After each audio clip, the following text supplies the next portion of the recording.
మన గాలి స్వచ్ఛంగా లేదు, మన ఊపిరితిత్తులు ఆరోగ్యంగా లేవు. కానీ ఈ విషయం మనకు తెలియదా? ఆస్తమా, నిమోనియా, వేపింగ్, మాస్క్ అపోహలు, పోస్ట్ కోవిడ్ తర్వాత ఊపిరితిత్తుల్లో బలహీనత, ఇవన్నీ మన నిత్య జీవితంలో కామన్ అయిపోయాయి ఈ రోజుల్లో. రీసెంట్గా చూస్తే సిటీస్లో ఎస్పెషలీ ఎక్కువ మంది లంగ్ ప్రాబ్లమ్స్కి ఎఫెక్ట్ అవుతున్నారు.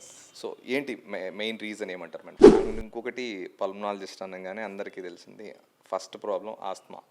అసలు ఏంటండి అసలు ఆస్తమా అంటే ఏంటి? ఇన్హేలర్ ఇంకా పర్మనెంట్ అని ఎంతవరకు నిజమంటారు అది? అండ్ ఇంకొకటి ఇంకా లంగ్స్ ప్రాబ్లం అనగానే నెక్స్ట్ చూసేది మేజర్ కాజు సిగరెట్స్, స్మోకింగ్ ఈ లంగ్ రిలేషన్ ఏంటండి? ఇట్స్ లైక్ ఎట్లా? ఇప్పుడు స్మోకింగ్ అంటే ఇప్పుడు స్మోక్లో 3000 టాక్సిక్ కెమికల్స్ ఉంటాయి. మీ హెల్దీగా ఉండాల్సిన లంగ్స్ని 3000 టాక్సిక్ కెమికల్స్తో రోజు ఒకటి కాదు, 2 కాదు, 20 సిగరెట్లు, 2 ప్యాక్స్ ఆఫ్ సిగరెట్స్, ఇన్ని సిగరెట్స్ నార్మల్గా ఉండాల్సిన లంగ్స్లో మీరు తాగేస్తున్నారు.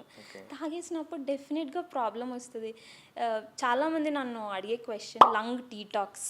తాగుతూనే ఉంటారు, పొద్దున సిగరెట్ వేసి ఉంటాడు, మధ్యాహ్నం ఒకటి వేసి ఉంటాడు, మళ్ళీ నాకు ఒక డిఎం వస్తుంది, మేడం లంగ్ డీటాక్స్ చెప్పండి, నువ్వు సిగరెట్ మానవు కానీ నేను మాత్రం లంగ్ డీటాక్స్ చెప్పాలి, ఎలా కుదురుతుంది?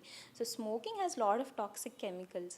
సో ఫస్ట్ మీరు స్మోకింగ్ చేయగానే ఇనీషియల్ ఫస్ట్ స్మోక్ నుంచే మీ లంగ్స్ ఎఫెక్ట్ అవ్వడం స్టార్ట్ అవుతుంది. డే వన్ నుంచే 1 cigarette equal to 11 minutes of life last.